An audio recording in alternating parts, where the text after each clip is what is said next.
Los abuelos son un tesoro que pocas veces valoramos en vida. Son la memoria viva de una familia, las manos que han trabajado más de lo que contarán y el corazón que late con historias de otro tiempo. A su lado, todo parece más sencillo. El té caliente servido en tazas viejas, las tardes interminables en mecedoras, las anécdotas de su juventud repetidas 1000 veces, pero que siempre escuchamos con una sonrisa. Con los abuelos, uno aprende el valor de lo simple, de lo hecho a mano, de lo que dura toda una vida. Y no todos los recuerdos que guardan están hechos para ser compartidos. Algunos llevan décadas protegiendo secretos que no tienen nada que ver con el amor, y todo que ver con la supervivencia. Vamos a desconectar del caos del mundo exterior. Ponte cómodo, apaga la luz, ponte tus audífonos y escúchanos en voz alta. Te animo a suscribirte al canal para más historias y leyendas de terror. Déjame en los comentarios alguna anécdota de tus abuelos. Ahora relájate y deja que mi voz entre en tu habitación. Cuidado con las sombras, podrían estar justo detrás de ti.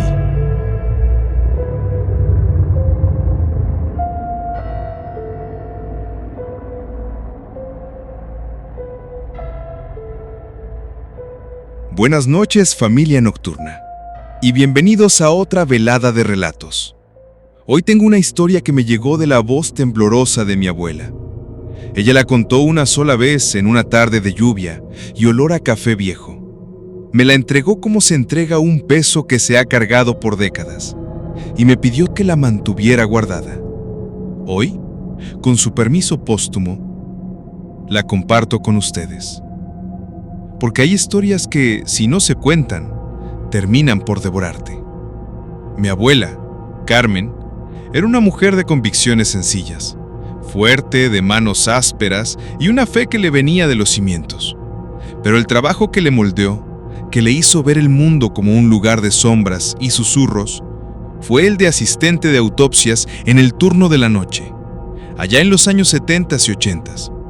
La gente de mi generación, la que ha crecido entre pantallas y luces de neón, no podría entender la quietud de esa época, la absoluta soledad de un hospital en el que la única compañía eran los chirridos lejanos de los carros de medicina y el eco de los propios pasos.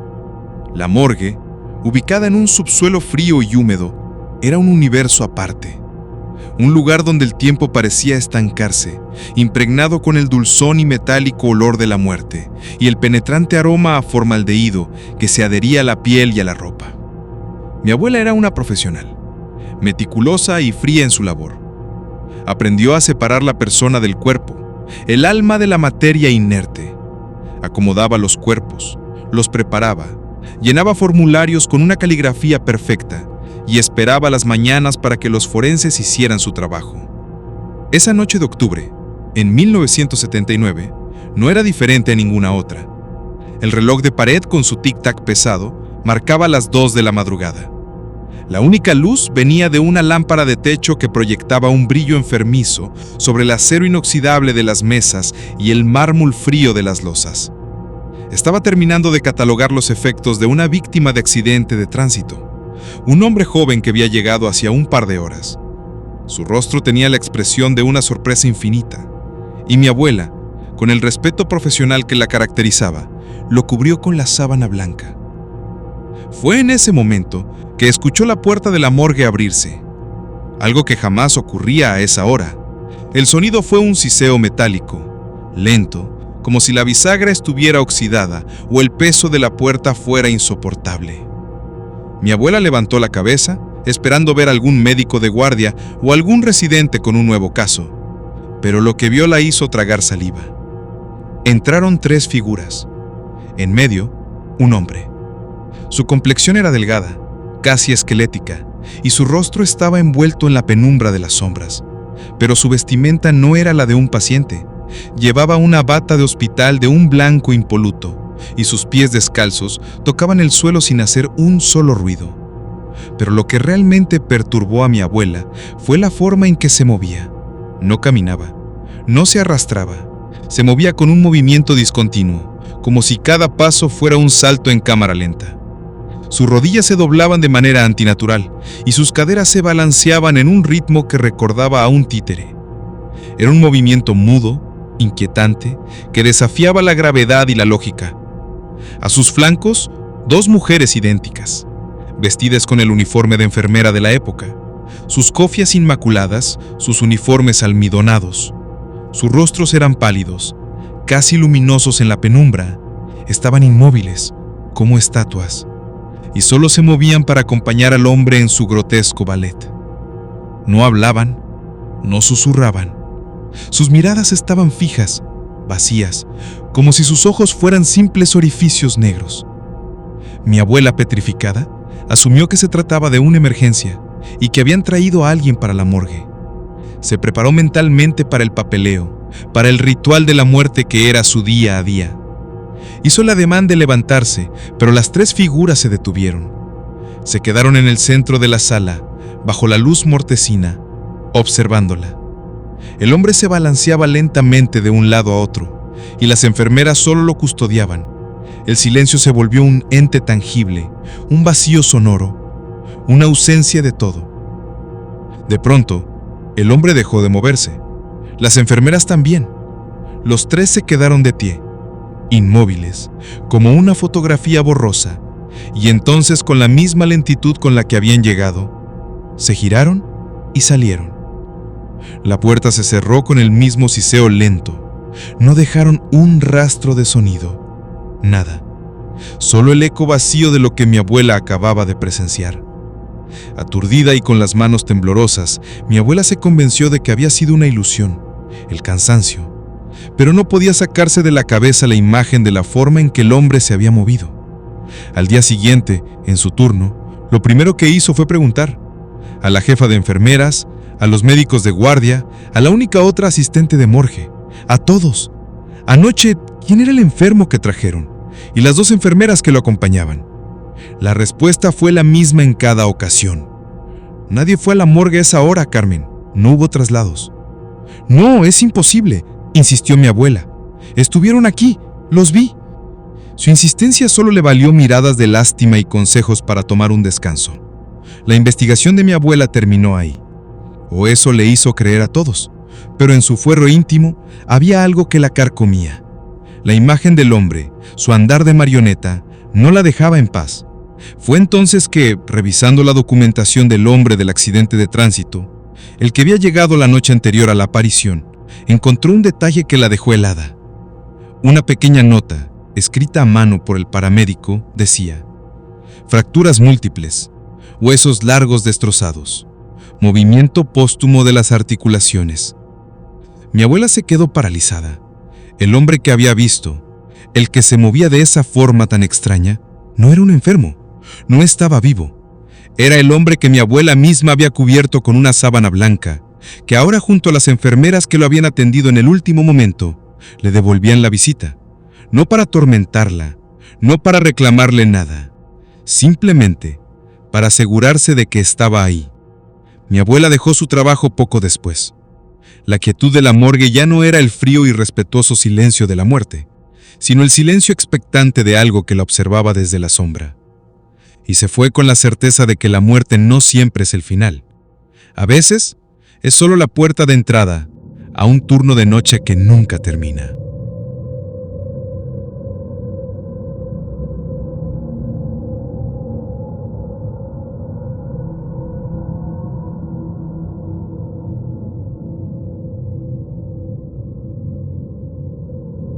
Hola de nuevo a todos los que escuchan, a los que han buscado un hueco en la quietud de la madrugada para acompañarme.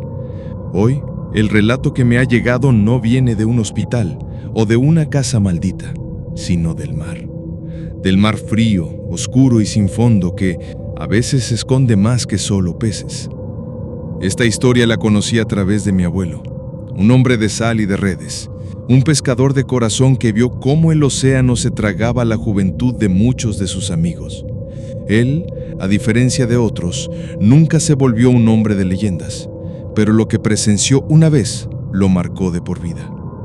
Mi abuelo, de chico, en los años 40 y 50, trabajaba en la pesca con sus tíos. Se subía a una barca de madera, de esas que crujen con cada ola, y se pasaba días, a veces semanas, entre la bruma y el horizonte.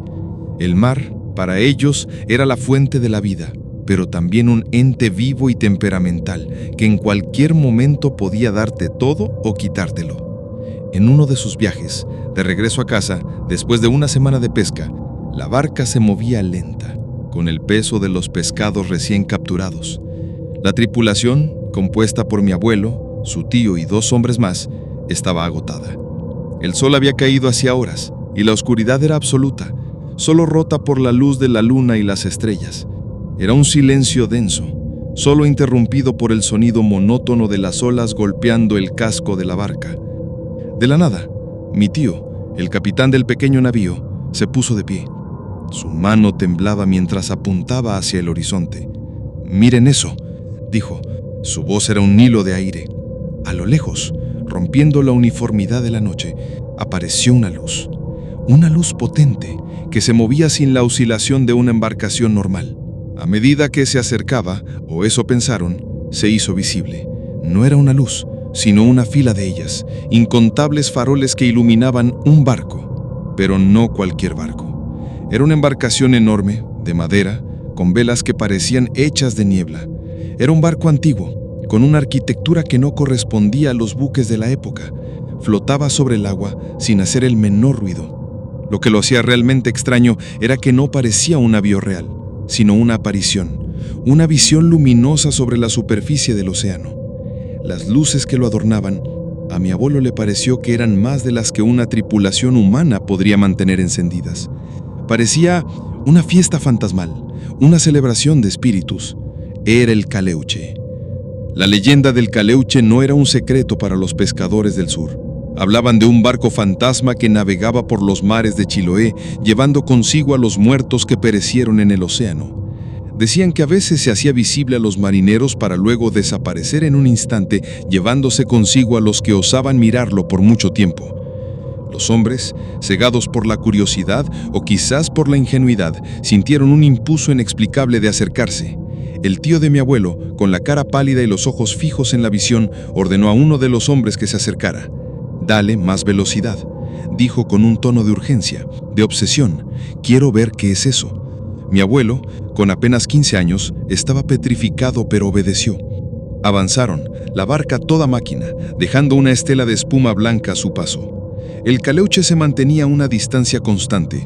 Los hombres, que en un principio estaban asustados, se volvieron impacientes. Gritaban y hacían señas, intentando llamar la atención de los ocupantes del barco fantasma. Mi abuelo miraba con horror la obsesión de sus mayores. Sabía que no estaban bien. Era como si una fuerza invisible los estuviera manipulando, atrayéndolos a una trampa que no podían ver. Las luces del Caleuche bailaban en la oscuridad, creando un espectáculo macabro sobre el mar. A mi abuelo le pareció que entre las luces podía distinguir figuras humanas que se movían y celebraban, como en una eterna fiesta. Pero sus movimientos eran extraños, como si estuvieran flotando en el aire en lugar de caminar sobre una de cuerda. El tiempo se difuminó. Mi abuelo no supo si pasaron horas o minutos. La barca, por más que aceleraba, no lograba acortar la distancia. El barco fantasma se mantenía siempre por delante, un espejismo inalcanzable. Fue entonces que el tío de mi abuelo, el capitán del pequeño navío, cayó al piso de la barca. Los otros 2 hombres, con las manos temblorosas, lo siguieron. Habían perdido. La obsesión se había transformado en un miedo profundo, en una exhaustión física y mental que los había dejado sin fuerzas. Cuando se calmaron, el Caleuche ya no estaba. Simplemente se había desvanecido en la oscuridad de la noche, dejando tras de sí un silencio que ahora era más profundo que nunca. Mi abuelo y los demás se quedaron ahí, en medio del mar, con la sensación de que habían perdido algo más que tiempo. Habían perdido una parte de ellos mismos. Nunca se les volvió a aparecer. Mi abuelo se convirtió en un hombre que respetaba el océano como nunca y que jamás se atrevió a perseguir lo que no le correspondía. El mar, me decía, es un espejo que te devuelve lo que no quieres ver. A veces te devuelve a los muertos que una vez te robó en forma de un barco fantasma, para recordarte que tú también, algún día, le pertenecerás.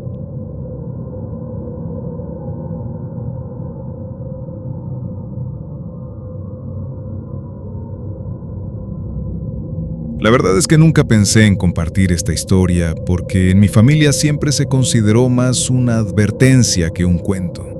Pero después de lo que me pasó y de las palabras de mi abuela, siento que ahora me toca a mí pasar la antorcha. No sé qué es lo que esperan escuchar de mí, pero les aseguro que lo que sigue no es una fábula moralista para niños traviesos. Es algo real, algo que te mira desde los márgenes de tu visión y se acerca cuando crees que estás solo. Te invito a que cierres los ojos un instante y pienses en la persona que mejor conoces, la que está a tu lado en este momento. Ahora, imagine que de pronto algo en ellos está mal. No es lo que esperabas, algo que te hace un pequeño clic en la cabeza y te dice, eso no es tuyo. Es un temor primitivo, el de no reconocer lo familiar. Y con ese pensamiento, te presento a mi abuela y a su criatura. Mi abuela, una mujer de fe inquebrantable y voluntad de acero, era la matriarca de nuestra pequeña granja en el valle. Me crió con historias de viejas supersticiones y deidades iracundas, de cómo los demonios podían colarse en los sueños y la maldad se escondía en los actos más pequeños. Pero entre todas sus narraciones, había una que la hacía temblar, una que no encajaba en su catecismo. A esa cosa la llamaba Sigurglin, una palabra de su propia invención para describir algo que se veía raro o torcido. Años después, entendí que esa palabra se refería a una malformación, a un desorden que te obliga a voltear la cara, y de ahí salió el nombre de esa cosa. La vio por primera y única vez 2 semanas después del funeral de su segundo marido, Hoyt. Era un invierno especialmente crudo y la nieve se amontonaba contra la puerta de su casa.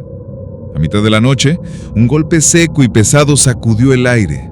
Abrió la puerta esperando ver algún vecino con problemas en la tormenta.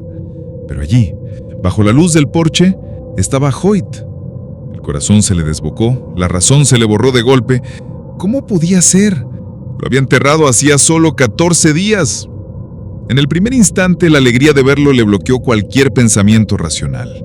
Pero cuando dio un paso hacia el interior, la luz de la lámpara de aceite en la pared lo bañó por completo y mi abuela supo que algo estaba terriblemente mal.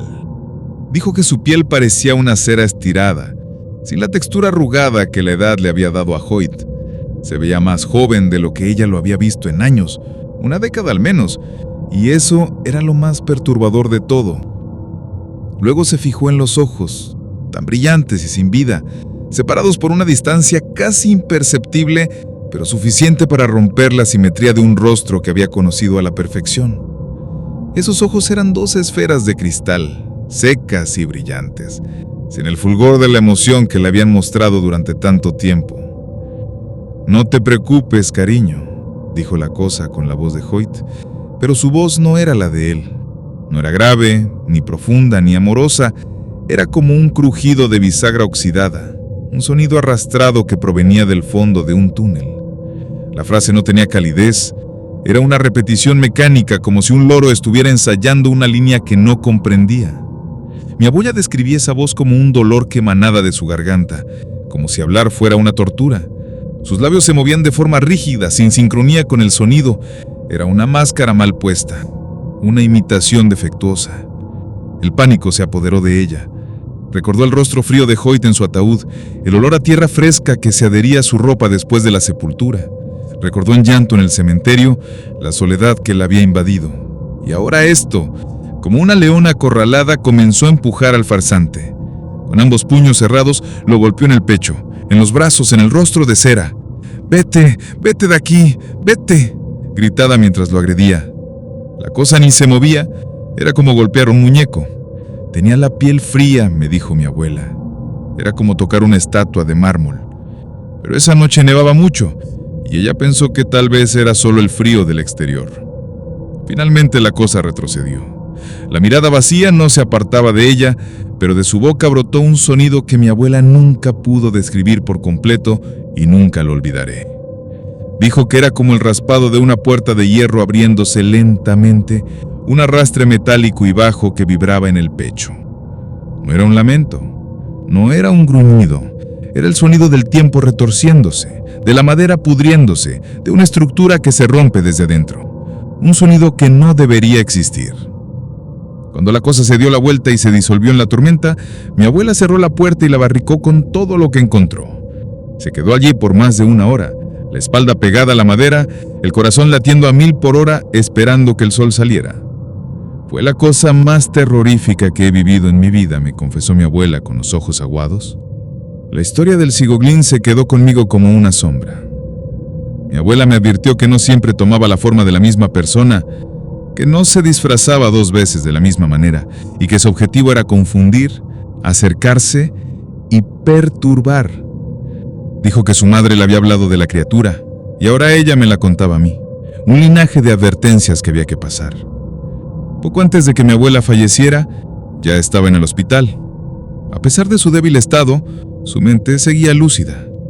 Salí de trabajar muy tarde y necesitaba gasolina. Paré en una estación de servicio, a las afueras. Al entrar vi a un hombre en el mostrador. Parecía rígido, inmóvil, con la espalda tan recta que parecía que le habían metido una varilla.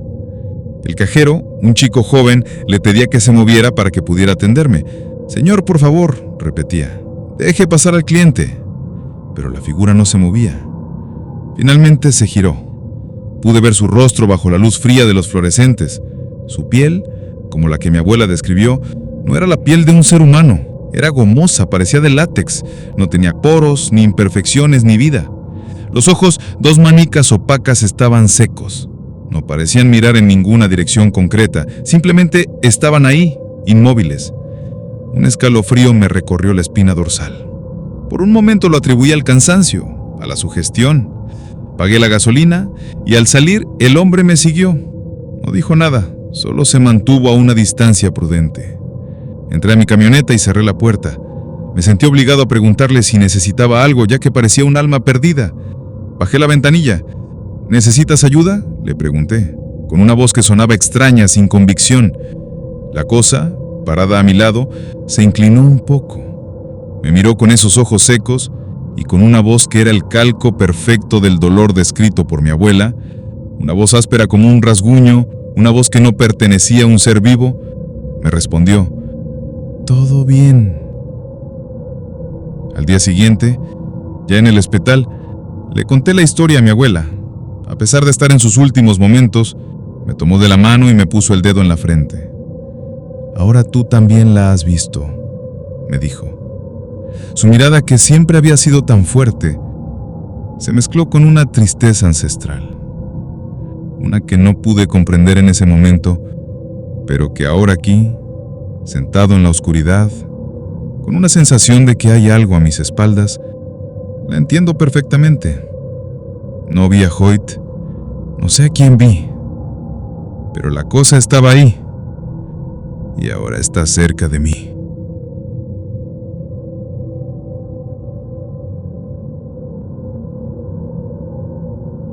Lo que hoy les traigo esta noche es un testimonio directo por la persona más escéptica que conozco, mi padre, un hombre de campo, de tierra y trabajo duro, para quien el diablo es un cuento de frailes y la mala suerte un sinónimo de flojera.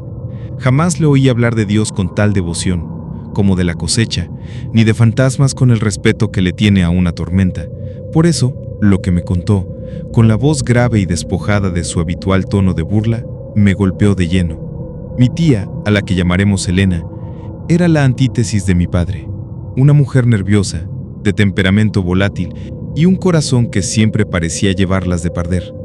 El matrimonio con mi tío, un hombre noble pero desentendido, no había sido fácil y su vida se había vuelto una espiral de frustración y ansiedad.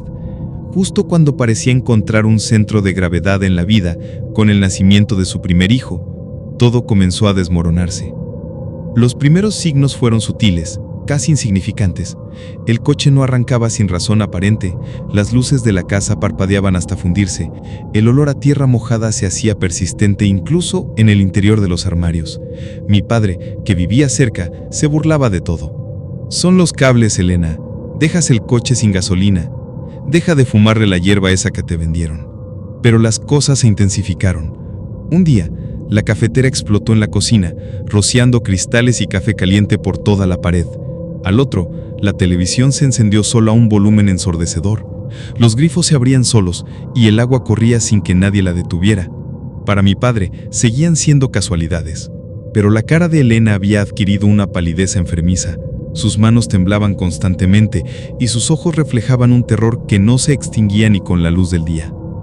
Lo peor de todo fue cuando las puertas de los armarios comenzaron a abrirse y cerrarse con una cadencia que imitaba un jadeo, un sonido seco, de madera contra madera, que resonaba por toda la casa vacía. El bebé, mi primo, era la única fuente de luz en ese caos, un niño robusto, de pocos meses, que solo se mostraba inquieto cuando los jadeos se hacían más fuertes. Mi padre, por primera vez, comenzó a preocuparse. La incredulidad se resquebrajó al ver a su hermana, una mujer fuerte, convertida en un manojo de nervios, incapaz de conciliar el sueño y con la obsesión de que algo malo le pasaría al bebé. El colapso de Elena fue inevitable. La ansiedad la devoró por completo y en medio de un ataque de pánico perdió el control. El médico lo atribuyó al estrés posparto, a una depresión severa. Lo que no tenía explicación era lo que le sucedió al niño. Una fiebre repentina, una enfermedad fulminante. El pediatra no supo dar un diagnóstico claro. El bebé fue ingresado de urgencia al hospital y ahí, en un frío cuarto de terapia intensiva, su breve vida se fue apagando. Mi tía, devastada, pasaba los días y las noches sentada junto a la cuna. Mi padre, por su parte, hacía lo que podía para acompañarla. Fue durante esas largas horas de espera en el hospital cuando mi padre empezó a escuchar los comentarios. Al principio los ignoró, creyendo que se trataba de habladurías. Una enfermera en su turno mencionó que la señora del velo había estado visitando al bebé. Otra confirmó lo mismo. Es una señora alta, delgada, que siempre lleva un velo oscuro. Creí que era la abuela del niño o una tía. Mi padre, incrédulo, preguntaba a las enfermeras por qué habían dejado pasar a una extraña. Todas tenían la misma respuesta. No es una extraña, la hemos visto aquí en varios turnos de noche. Pensamos que era de la familia. Mi padre se molestó, exigiendo explicaciones. Mi hermana es la única que viene a visitarlo, señorita, y ella no usa velo. La enfermera, confundida, juró por la seguridad del hospital que había visto a la mujer. No solo ella, varias de sus compañeras lo habían atestiguado. La descripción siempre era la misma. Una mujer alta, delgada, que se movía con una quietud espectral y que, sin mediar palabra, se inclinaba sobre la cuna del bebé. Su rostro permanecía oculto bajo la tela oscura y su presencia, decían, no era amenazante, sino más bien como un frío vacío que dejaba una estela de silencio a su paso. Para mi padre, esto era lo último que necesitaba, una conspiración de brujas en el hospital. Lo descartó de inmediato. Hasta que, una tarde, mi tía, con los ojos hinchados de tanto llorar, le susurró que creía que el bebé no estaba solo. Siento que alguien lo cuida, que alguien se ha quedado con él, dijo con una expresión de resignación que le partió el alma. El bebé murió al poco tiempo. Su enfermedad, tan súbita como su llegada, lo consumió. La autopsia fue inconclusa. Mi tía, al borde de la locura, tomó la decisión más drástica de su vida. Se mudó de estado, a cientos de kilómetros de distancia, sin dejar rastro, sin llevarse casi nada. Mi padre en esa historia no tuvo la última palabra. La brujería no era algo que pudiera enfrentar a puñetazos. El escepticismo no podía competir con el terror que había visto en los ojos de su hermana. Y en la descripción de esa mujer con velo, mi padre por primera vez creyó. La mujer del velo, el guardián silencioso de la muerte. Esa idea me ha acompañado desde que mi padre me lo contó. Una sombra que se esconde detrás de cada enfermedad repentina, de cada pérdida inexplicable. Años después, mi padre sigue siendo el mismo, arrogante, pragmático, descreído, pero cuando le pregunto por mi tía, por el niño, sus ojos se entristecen y la misma seriedad que vi en su rostro aquella tarde vuelve a apoderarse de él. Él, que no cree en el diablo, tuvo que aceptar que en la vida hay cosas más terribles que un simple fantasma, cosas que no se ven, pero que se sienten y que te obligan a huir de la persona que eres para salvarte de un mal que no tiene nombre.